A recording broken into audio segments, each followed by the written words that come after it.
Bonjour et bienvenue dans cette nouvelle vidéo. Aujourd'hui, on va parler des outils dans le domaine de la spiritualité, de l'énergétique, de l'ésotérisme et en quoi il est nécessaire de s'affranchir de ces outils pour pouvoir tendre vers plus d'écoute de soi, de justesse et surtout de discernement. Les outils, il y en a pléthore aujourd'hui, il existe une infinité d'outils. On dirait qu'on en découvre ou qu'on en invente de plus en plus tous les jours.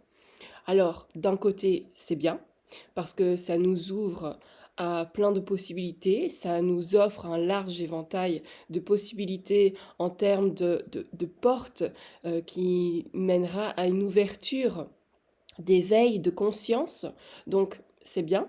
Par contre, là où ça tique un peu, c'est quand ces outils deviennent des freins, quand ces outils deviennent notre seul faire-valoir. Vous voyez ce que je veux dire? Donc ces outils-là, ils sont mis à nos dispositions pour nous faire emprunter des portes qui ouvriront une conscience, qui nous éveillera à une nouvelle dimension de la vie, à une nouvelle dimension de soi. Moi, ce que je tends à vous partager et à ensemencer aussi dans la conscience pour pouvoir l'expanser un peu plus et donc devenir de plus en plus co-créateur conscient, parce que co-créateur on l'est tous, mais conscient non, pas encore. Et donc, ça demande d'avoir ce retour sur soi, de développer ce discernement et de rester vraiment centré sur sa vérité et pas celle apportée depuis l'extérieur. Celle apportée depuis l'extérieur nous reflète celle qu'on a à l'intérieur ou en tout cas nous permet d'accéder à différentes strates en soi et à pouvoir mettre en lumière notre véritable vérité. Donc c'est un jeu de miroir, un jeu d'effet de lumière pour pouvoir aller sonder à l'intérieur de soi quelle est notre véritable vérité. Et donc, au-delà de tout dogme, au-delà de toute croyance, même si des croyances il y en aura toujours, on ne peut pas vivre sans croyance parce que rien que le fait d'exister, eh bien, rien que le fait de savoir qu'on existe, ben, c'est une croyance, hein. Aujourd'hui, de nombreuses personnes vont consulter des praticiens pour leurs outils parce qu'elles fondent énormément d'espoir dans les bénéfices de l'outil. Alors beaucoup de praticiens ont remis un petit peu en question leur pratique, ou en tout cas ont remodelé un peu leur pratique et se détachent de l'outil. Bien sûr, il en reste énormément aujourd'hui, soit qui restent agglutinés à l'outil parce que un manque de conscience de soi, un manque de conscience de sa valeur personnelle, qui fait que on pense que les personnes, les clients, les patients viennent pour l'outil et pas pour la personne que l'on est. Ce qui fait qu'on va continuellement se former à de nouveaux outils dans l'espoir d'être peut-être le meilleur professionnel possible ou d'offrir une palette d'outils très élargie. Mais là encore, on peut se poser des questions sur le fondement, sur l'intention véritable, l'intention qui se cache derrière cette démarche-là. Alors, ici, dans ma vidéo, eh bien, je vais mettre en évidence deux choses, deux éléments. Le fait qu'en tant que professionnel, on se forme au niveau des outils dans le but de pouvoir, déjà aussi, ça sert à soi aussi avant tout, pouvoir se développer soi-même et d'apporter une certaine gamme élargie en termes de possibilités pour accompagner nos clients. Et en même temps, ça peut cacher aussi un manque de confiance en soi, un manque d'estime de soi et un manque de reconnaissance en fait dans la valeur, dans notre propre cheminement. Et donc, si on vient mettre en avant l'outil plutôt que l'humain que l'on est, on ne parle pas du client, on parle de l'humain que l'on est, eh bien, on va toujours donner en fait du poids à l'outil plus qu'en notre compétence, qu'en notre capacité d'être. Et c'est ça qui est important et c'est à ça que je vais en venir après. Ensuite, en tant que client, en tant que patient, en général c'est des clients, on va consulter un praticien, une praticienne pour l'outil. D'abord, on est éveillé, on est attiré par l'outil. Alors, peu importe ce que c'est, hein, aujourd'hui des soins énergétiques, il y en a...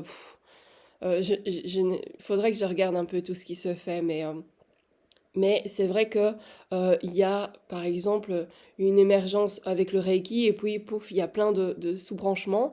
Et Et donc, pareil dans le magnétisme. Et alors aujourd'hui, on aime bien d'accoler le mot quantique parce qu'il y a cette dimension et cette conscience quantique. Donc, voilà, on s'élargit, on offre un large éventail de possibilités, de propositions, de cheminement, d'exploration, de guérison, de libération. Par contre, eh bien, ça donne aussi l'illusion que si c'est pas par une porte, eh bien, il y en a d'autres et encore d'autres et encore d'autres. Et donc, comme ça, on va partir à la recherche de différents outils dans l'espoir de pouvoir enfin être totalement libéré de tous nos poids, de tous nos fardeaux, de tous nos blocages. Ça, c'est en tant que client, mais aussi en tant que praticien, parce qu'on effectue d'abord la démarche envers soi-même, enfin j'espère. Et donc, ce que je remarque chez beaucoup de personnes, et peut-être que vous l'avez remarqué aussi, hein, évidemment, c'est que la démarche des personnes qui viennent consulter viennent pour trouver une réponse. Alors vous allez dire, oui, c'est logique, elles viennent pour résoudre une problématique, pour trouver de l'aide, du soutien. Ce que je veux vraiment mettre en évidence ici, c'est la stagnation et la complaisance.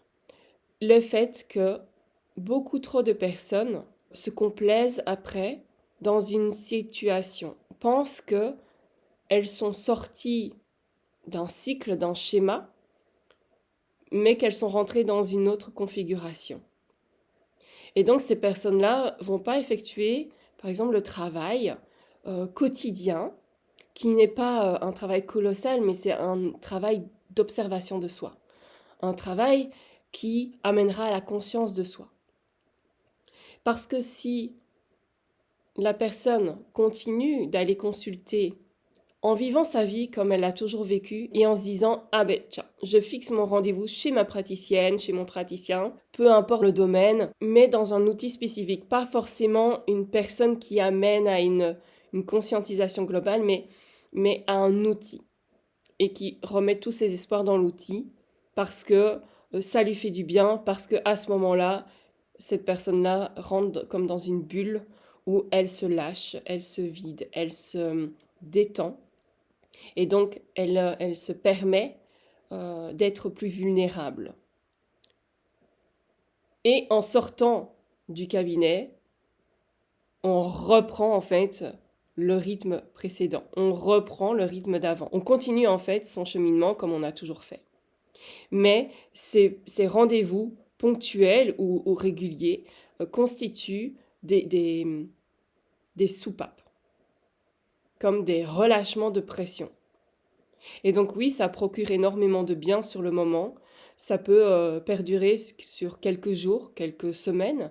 Et puis, s'ensuit de nouveau un amas de choses assez lourdes, gluantes, comme ça, collantes, et dont on ressent la nécessité de se débarrasser. Et donc, rebelote, on retourne chez le praticien, ou parfois si on se dit ah ben non, cet outil-là n'a pas eu l'effet que j'espérais, et donc on va se dire ah ben tiens, une telle ou un tel m'a parlé d'un autre outil, un autre praticien, il est vraiment content, ça lui fait tellement du bien, elle n'arrête pas d'en parler partout, alors c'est que cette personne ou cet outil-là a réellement de l'efficacité, donc je vais prendre rendez-vous moi aussi. Et donc c'est fondé à chaque fois de nouveau de l'espoir dans un outil ou dans une nouvelle personne. Ce que j'enseigne dans les formations, semeur de rêve, maître du rêve, et dans le cursus professionnel qui arrivera en 2026 pour accompagner des enseignants thérapeutes, pour former, entre guillemets, mais plutôt comme informer des enseignants thérapeutes, de nouveaux enseignants thérapeutes de l'être, eh bien, c'est vraiment de prendre en compte cette démarche-là plus globale et d'amener la personne dans une conscientisation d'elle-même, de sa relation à elle-même, de sa relation aux autres, de sa relation à la vie. Et donc à ce moment-là, on infuse vibratoirement. Et comment on peut infuser vibratoirement ces informations-là, sans forcément les diffuser oralement?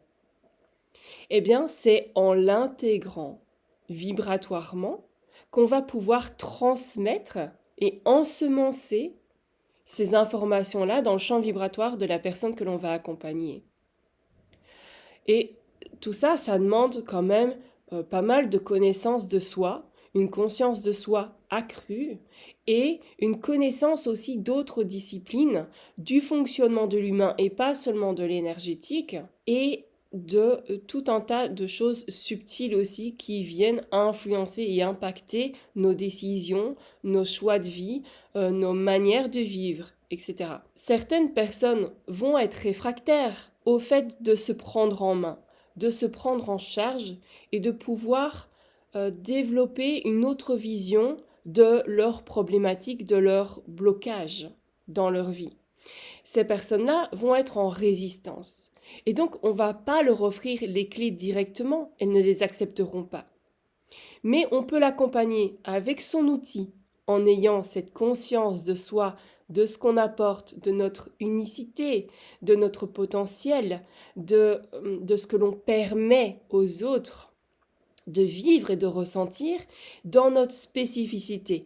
Et donc à partir de là, nous, comme on aura fait le travail préalable de tout ce travail intérieur, de toute cette conscience et de cette connaissance intégrale et globale, eh bien, on va pouvoir la transmettre rien que par la présence et notre état d'être, de cette transmission vibratoire. Et donc c'est une transmission vibratoire qui se produit. La personne, elle n'est pas obligée d'accepter, mais ce sera émis dans son champ énergétique. Elle va recevoir ses codes, elle va recevoir ses informations. Comment elle les reçoit? Par cette conscience que l'on a intégrée en soi. Et donc ça fait partie de nous, ça transpire de nous, ça rayonne. Moi, j'ai plus cette image de transpiration parce que voilà, c'est un processus naturel.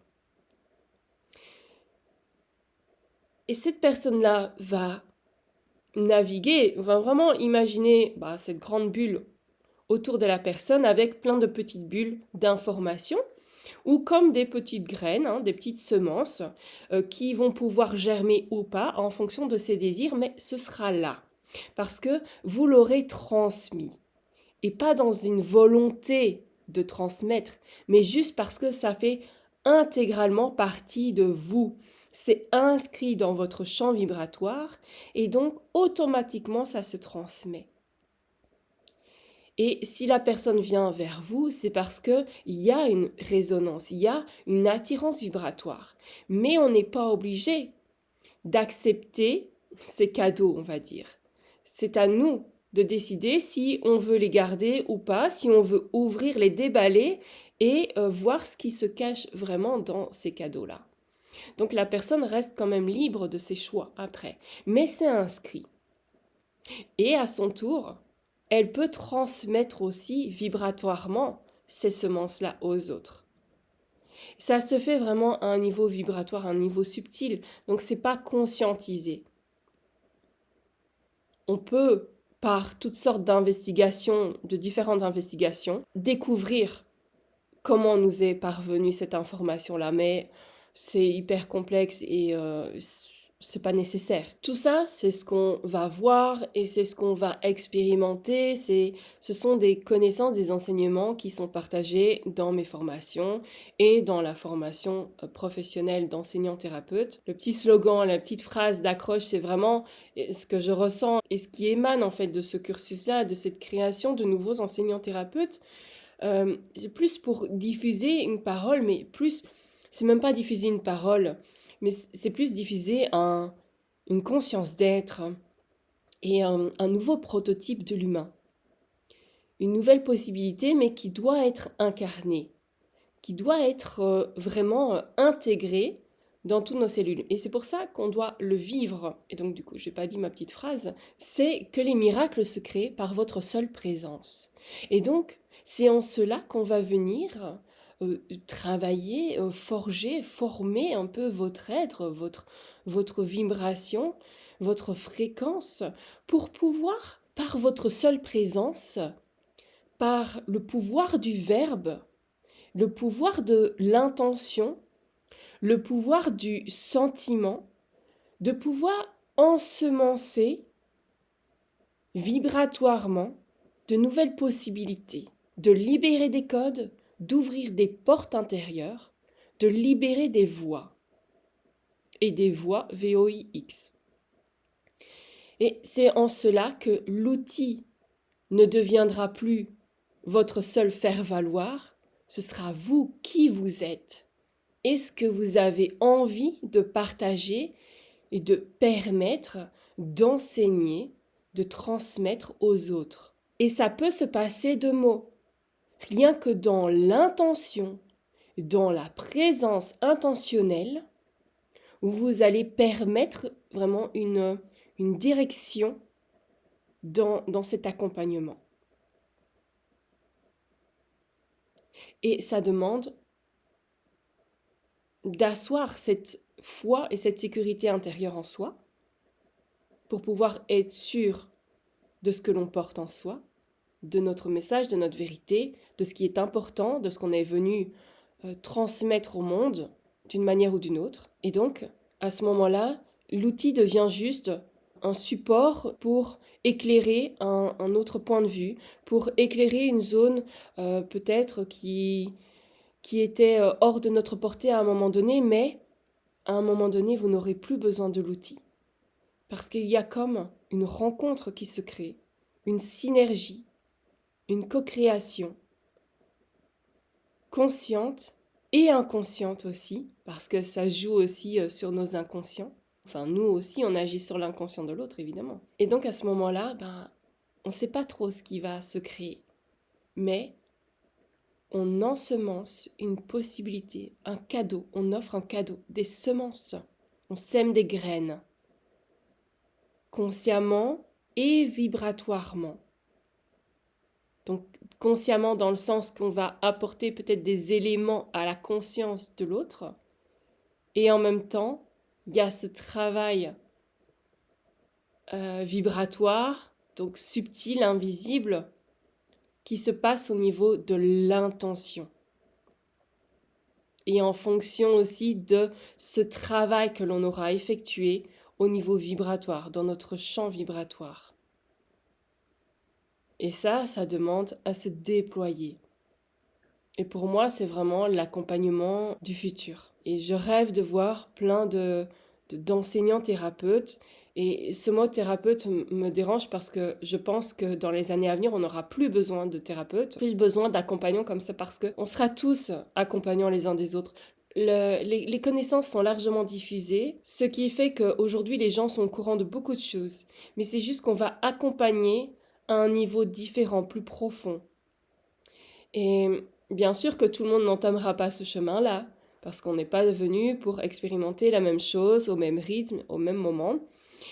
Donc, ceux qui sont appelés, ceux qui ont envie, qui ont un impact à apporter, peu importe quel impact et dans quel domaine de la vie ou de sa vie, en tout cas, il sera attiré, je veux dire, par vous, par ce que vous allez émaner, pour pouvoir lui-même être activé dans son rôle, dans sa mission d'incarnation, sa mission d'âme, de vie, peu importe comment on l'appelle, même si je sais qu'on scinde tout, que tout est différent, mais pour moi la vie n'est qu'un, donc pour moi j'englobe tout, et que dans notre vie, dans notre chemin d'incarnation, on va répondre, on peut répondre en tout cas, si on est engagé, dévoué à ça, on peut répondre à toutes les missions. C'est quelque chose d'important à prendre en compte, le fait de ne pas continuellement se former à de nouveaux outils.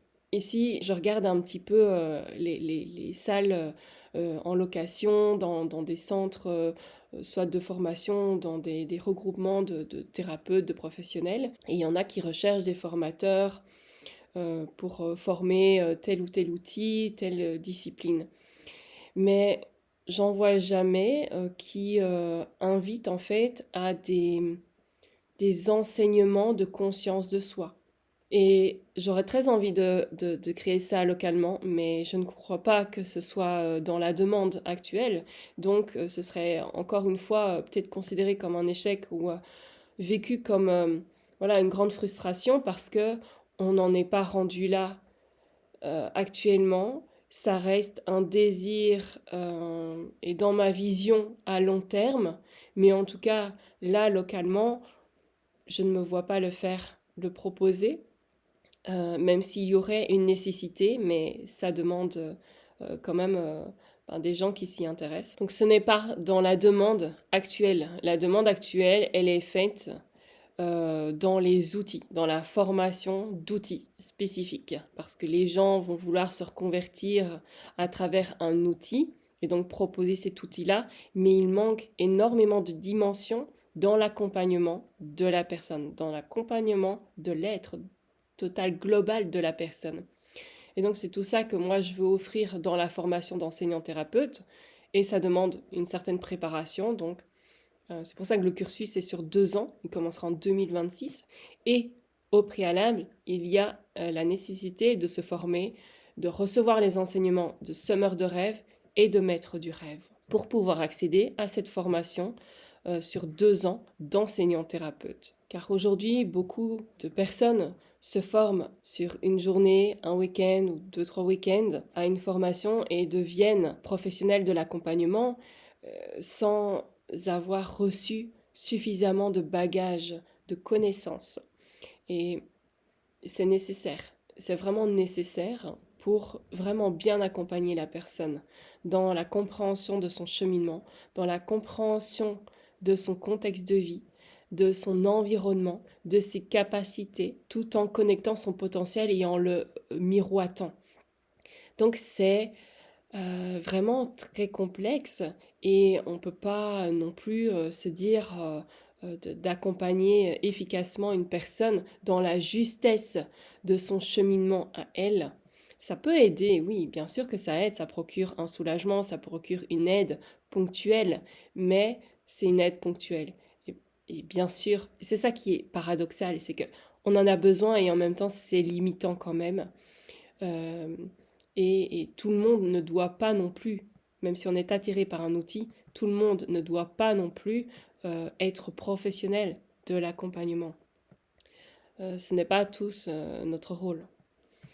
Et donc, à un moment donné, vu que toute cette connaissance est disponible pour tout le monde sera d'une manière ou d'une autre accompagnant l'un de l'autre. Mais il y aura quand même besoin d'aller plus loin, plus en profondeur et d'accompagner plus spécifiquement dans des disciplines bien précises.